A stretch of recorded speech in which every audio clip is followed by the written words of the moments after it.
We don't really understand sleep, right?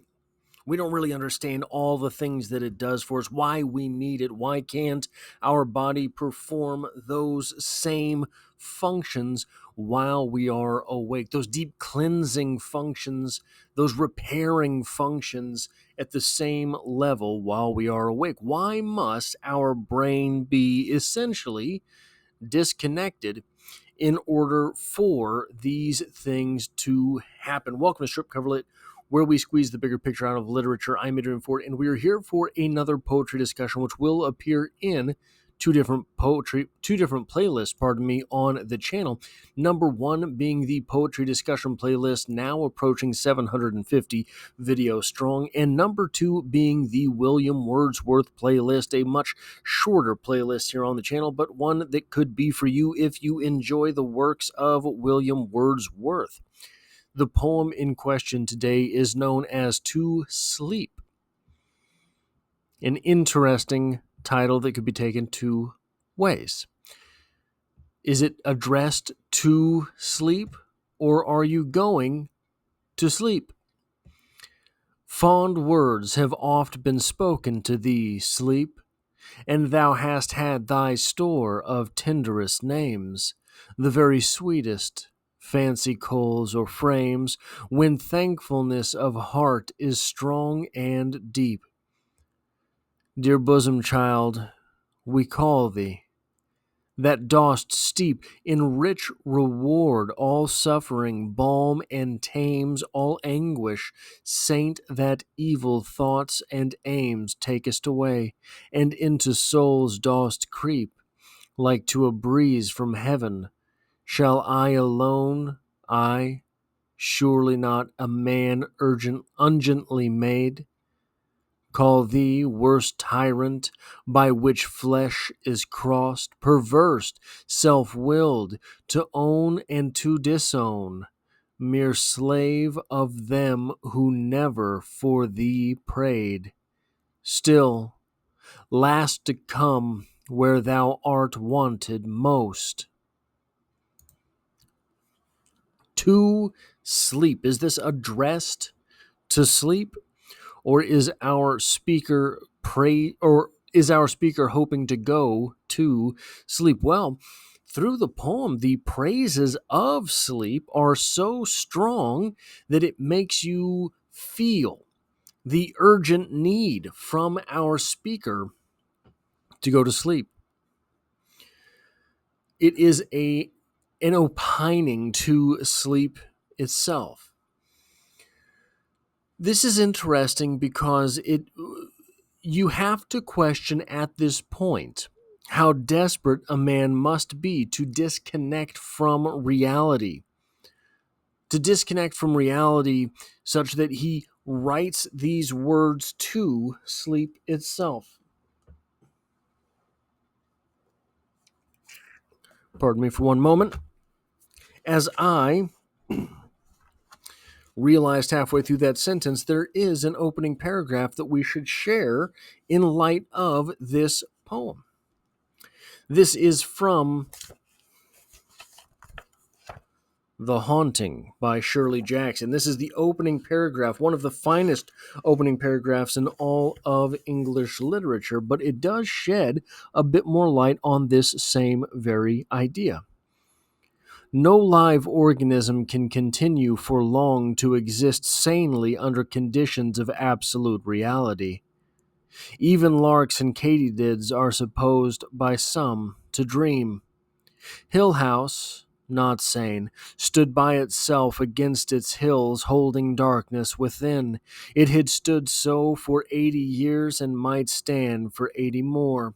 Within, walls continued upright, bricks met neatly, floors were firm, and doors were sensibly shut. Silence lay steadily against the wood and stone of Hill House, and whatever walked there walked alone. In this poem is our speaker, Hill House. Is our speaker his or herself Hill House, where can existing under conditions of absolute reality. Is that what is going on here? Our speaker is existing under conditions of absolute reality for so long that he is losing his mind. No organism can continue for long to exist sanely under conditions of absolute reality. Even larks and katydids are supposed by some to dream. In wishing for sleep, our speaker is tangentially also wishing for dreams.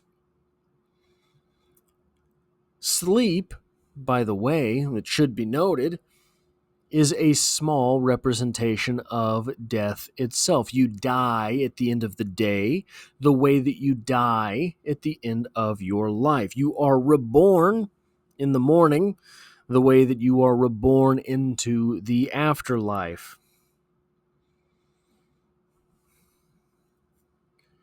And it's not a coincidence, therefore, that there is some religious sort of fervor around the idea of dreams, and even a secular religious idea around dreams, the type of which you get from the thoughts and teachings of someone like Carl Jung.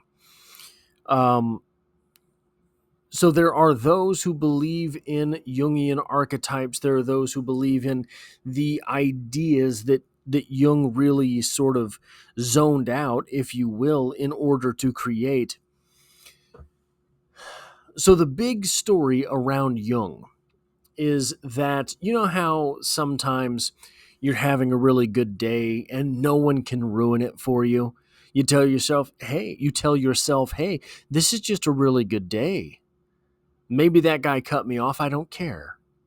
Maybe the lady was rude to me at the supermarket. I don't care. It's a good day. I'm going with it.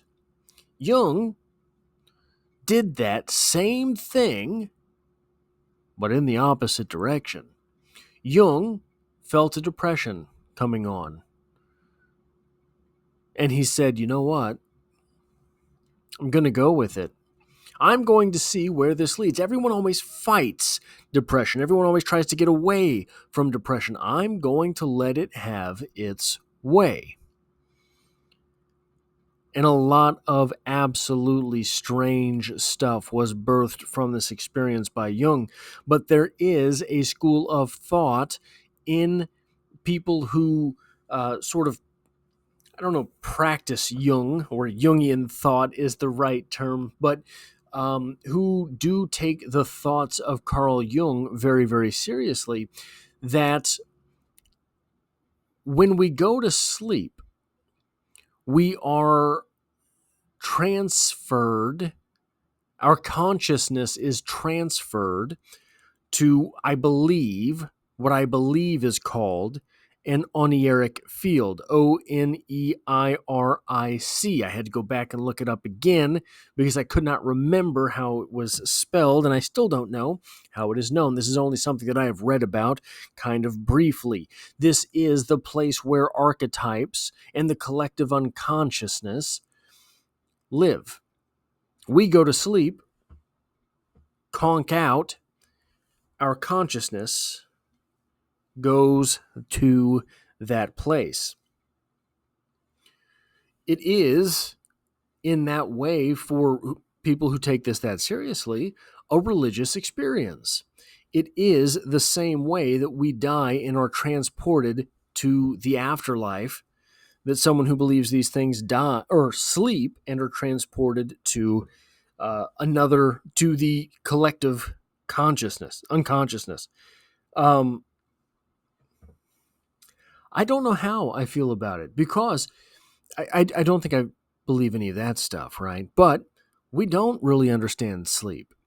We know that our body repairs itself better when we sleep. We know that our brain sort of cleans itself out while we sleep. We know that, so I believe this is when dendrites have the sort of dandruff cleaned off of them in our brains, but it's also when our brain decides to repurpose, repackage, and reprocess a lot of memories. We get rid of a lot of the stuff that we don't need.